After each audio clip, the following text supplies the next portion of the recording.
This video is partnered by Mint Mobile. Hey guys, before we dive into the video, there's something special I want to share with you. Like many of you, I've been trying to cut back on expenses lately, but let's be real. It's tough when you got things to do and you don't want to give them up. But sometimes you have to make those sacrifices to pay your phone bill and satisfy the big tech companies. That was until I discovered Mint Mobile. Mint Mobile offers premium wireless services starting as low as $15 a month. With Mint Mobile, you can get high-speed data plus unlimited talk and text on the nation's largest 5G network. The best part? You get to keep your phone and even the phone number. Now, if you do want to purchase your own phone, they do have phones available on the website, which you can get through the link. The internet service is reliably fast. It's so seamless, I put it up there with any other network on the market. Now, some of you might think switching to a new service is a hassle. Let me reassure you, this is only going to take you 15 minutes to set up. You could literally do it right now from your phone, no need to leave your house or contact anybody, and if the service just so happens to not support the SIM card, Mint Mobile will personally ship you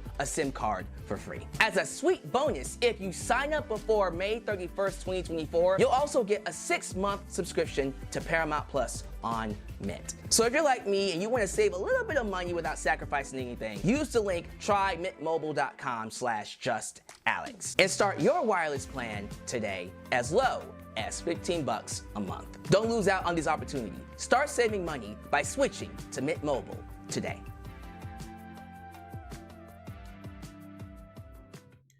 Hello all. Thank you for tuning in to yet another video right here in Alyx's World, a safe space for wrestling fans like you. AEW, let's get right to it. In this very moment, as I sit in front of this camera with a microphone and lights beaming on my face, I do not know how to express what I'm feeling. AEW is in a very interesting place as a company. While it's not as cold as it was, in my opinion, back in the tail end of 2023, November, December, cold as ice. I feel like it's built up a little bit of momentum due to the debuts of Kazuchika Okada, Will Ospreay, and, well, the eventual debut of Mercedes Moné at Double or Nothing. So, from that standpoint, it's in a better spot. That being said, I won't lie to you. When I was watching Dynamite tonight, and this episode premiered on May 8th, 2024, I felt nothing. I felt nothing. And I've been feeling that way watching Dynamite for a while now. And the only thing honestly keeping me going is the idea, and I have to keep reminding myself, Alyx, the pay-per-view is going to be awesome. The pay-per-view is going to be awesome. The pay-per-view is going to be fire. AEW is the king of pay-per-views. Just get through the weekly shows. Follow the storylines, understand why certain things are happening, turn on the pay-per-view, you pay your $50, it's all going to feel worth it. And I hope that's the case for Double or Nothing. That's been the case for Revolution, that's been the case for the last show, Dynasty. That being said, I can't lie to you, it's actually kind of sad for someone like me who used to be beaming with excitement to turn on AEW week to week. I hate the fact that we've reached a point, and it was eventually going to happen, but still, where I'm not excited at all. It's lacking excitement.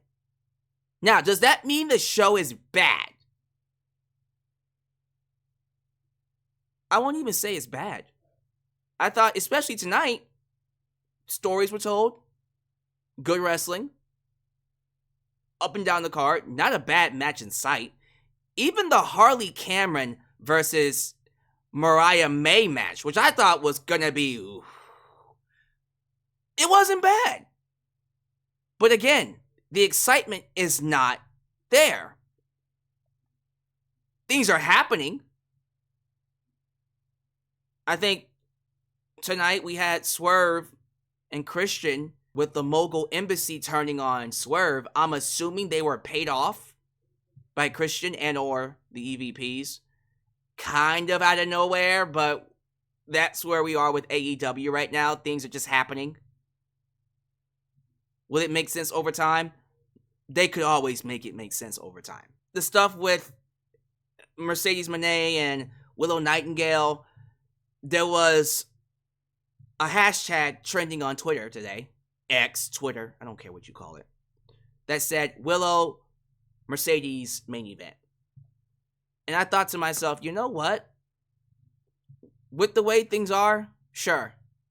I wouldn't mind if Willow and Mercedes closed the show. Willow versus Mercedes has a 1-year build. There's a story behind it. Mercedes is mad at Willow for taking a year off of her career, so there's some heat behind it as well. There's hatred. They're getting a lot of TV time. They've had many interactions over the last 2 months. And the match is going to be great. I see no reason why you can't close the show with it. Especially since it's Mercedes Moné's first match in AEW. That's a big deal. So if they wanted to, they could close the show with it. Will they? I don't know. I'm thinking that the Anarchy in the Arena match might close it. I would go with Mercedes and Willow if it was me. But as much as I want to sit here and tell you I'm excited about Adam Copeland versus Malachi Black, that seems to be what they're going to do. I want to sit here and tell you I'm excited about anything else happening. I'm just not. Everything feels... It feels hollow. In the worst kind of way. And I've caught myself kind of dozing off. Like I would have to grab my remote and just... Okay, let me rewind really quickly to what just happened there. And I said to myself, this isn't good.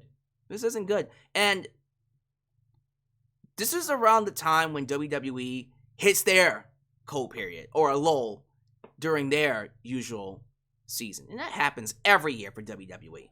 After WrestleMania, there's always a cold period for WWE. And then it picks up in the summer when The Rock and Roman Reigns come back. Or when Roman Reigns comes back, or a big name comes back. And then after the summer, there's that fall period where it's cold again. And then Survivor Series hits, and then it's cold again. You know, it has its periods where you expect it to be cold. But during those cold periods, I get excited for AEW because I'm thinking, okay, this is a great time for AEW to step up their game. Really rev up the engines, because this is when WWE is not really doing much. You know, after SummerSlam ends, now you're excited for All In, All Out, and Grand Slam. I can't even say that now. Double or Nothing is something I should be excited for. I should be amped up for. And I look at the card right now. Well, what I perceive to be the card. The world champion Swerve Strickland is taking on Christian Cage. The match will be good. Maybe even great. But when you ask me to spend $50 on a match, Christian versus Swerve ain't that kind of a match for me. It's just not.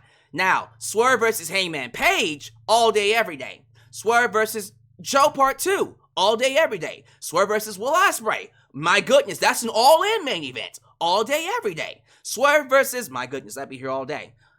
Okada, hell yeah, all day, every day. You know, even Jack Perry. Nah, I take that one back. That one's not a pay-per-view main event either. Maybe a pay-per-view match. I can see that being on the pay-per-view, at least. But Christian versus Swerve? Like at best, that's a main event for Collision. I think about what Claudio and Swerve did a couple of weeks ago on Collision. That match was more pay-per-view worthy than Christian versus Swerve. And people are going to say, well, there's a story behind Swerve and Christian. Barely. Swerve attacked Nick Wayne. And then Christian and him had a match at All In. That's literally it. We're scrounging up reasons to care about it. But they're gonna tie in Swerve with the new Elite and them being the evil bosses, and that's gonna add some weight to it. So I'm not gonna sit here and say it doesn't work now. I just think on its own, that wasn't a match, and it still isn't a match that I would pay $50 to see. But that's the match we're getting. Until otherwise, right? Then they announced this NRK in the Arena match, which is going to involve the new Elite. Jack Perry, Okada, the Young Bucks taking on FTR, Bryan Danielson, and Eddie Kingston. Now, on paper, you have to know that match is going to be awesome. I'm still not feeling this new Elite stuff yet. It hasn't really hit its stride with me as of yet. Over time, as we continue the storyline, we get further into All In, and they add more layers to it, and it becomes a little bit more homey. I, try to break myself into the new pants. I might start to like it. There are things to like about it. I love their attack on Kenny Omega last week. They got a lot of heat for that. I did not like the attack on Tony Khan, but we're way past that now. It doesn't even matter. So there are things to like about it, and I think the match is going to be awesome. But again, $50? When you add the $50 element to it, it just takes away the steam out of these matches. It takes away the steam out of these stories because none of them feel pay-per-view worthy right now. Toni Storm taking on Serena Deeb. It's going to be an awesome match, but Serena Deeb, I don't even think I've seen her wrestle all that much. I saw her have one match in the last few weeks. That's it. Who did she fight? Was that Mariah May? I think it was Mariah May, right? I want to stay invested. I want to keep watching. I want to see what happens. Like what they're doing with Adam Copeland and Malachi Black. Right? You know that's going to be the match they do at the pay-per-view. And I expect that to be one of the best matches of the entire show. That's going to be great. Hopefully it ends with Malachi Black winning that title. But you see the story. They're trying to bring out a darker side to Adam Copeland. And that's going to lead to a much more aggressive, maybe even a much more sinister side of his persona. And that will lead to an even better match with him and Malachi Black. Let's see what happens. Could be something that's worth watching. I think they're building to a trios match between Death Triangle and Bullet Club Gold. I don't hate that. Especially if Phoenix is coming back. Well, he is back. But he's coming back as in like pay-per-view wise and regularly on the you know what I mean. He's back. That's good. International title is Will Ospreay versus Roderick Strong. Okay. Again, I don't know why Will Ospreay isn't in line for a world title match. After he beat Bryan Danielson, he's the highest babyface in the company. But we're going to keep him away from the title right now and put him in the mid-cards for the international title. Speaking of international titles, what are they doing with the Undisputed Kingdom? This, talk about cold. Oh my God. I hope MJF comes back for real because they need him desperately. There isn't anything going on, man. It's just there. And the more I talk about it, the more I kind of want to come back to Mercedes and Willow. And right now, the one thing that's keeping me wanting to see what they do going forward, honestly, is what they're going to do with Mercedes. Because we all know that Mercedes is known for what she does inside the ring. She's not known for what she does on the microphone. The microphone is an extension of her character, and her character is an extension of what she does inside the ring. It all comes from her in-ring ability. We have to get her inside the ring, and then everything else will fall into place. And I know her match with Willow is going to be awesome. I know it is.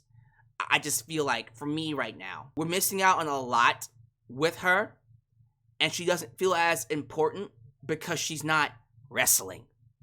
Which is why I was blown away when they announced that she wasn't going to wrestle until Double or Nothing. I'm like, y'all can't give her a warm-up match? A match!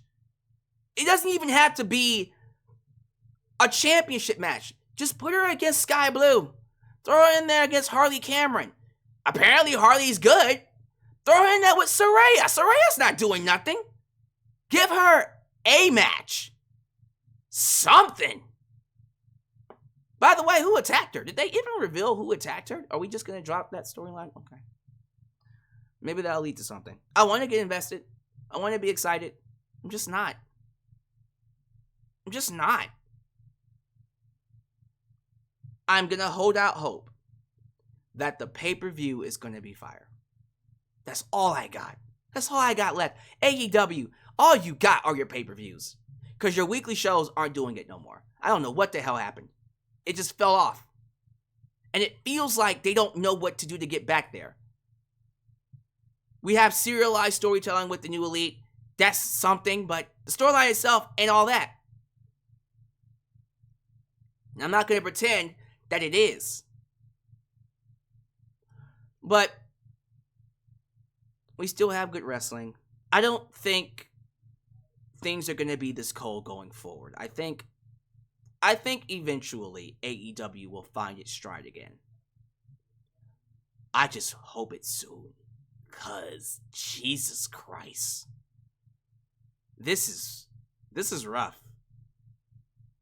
This is not good. I do not like how cold AEW has gotten.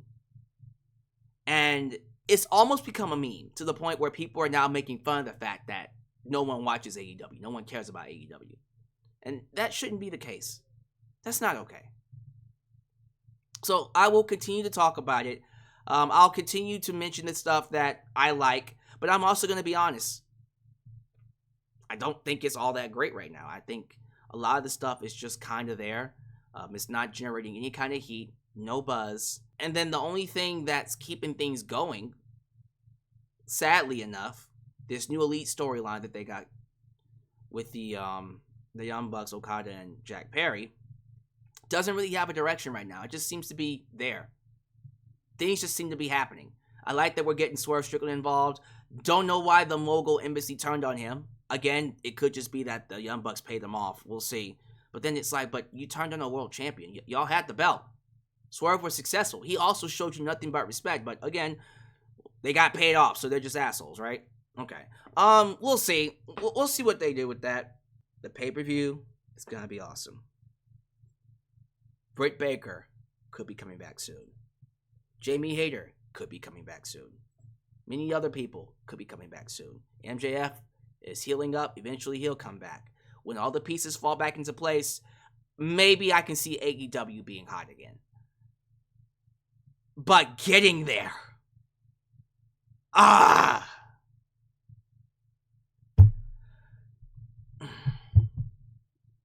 We'll see. We'll see.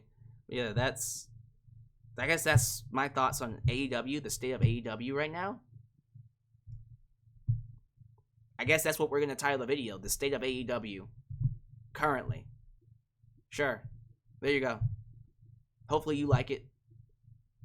Let me know how you feel about things. Thank you for watching.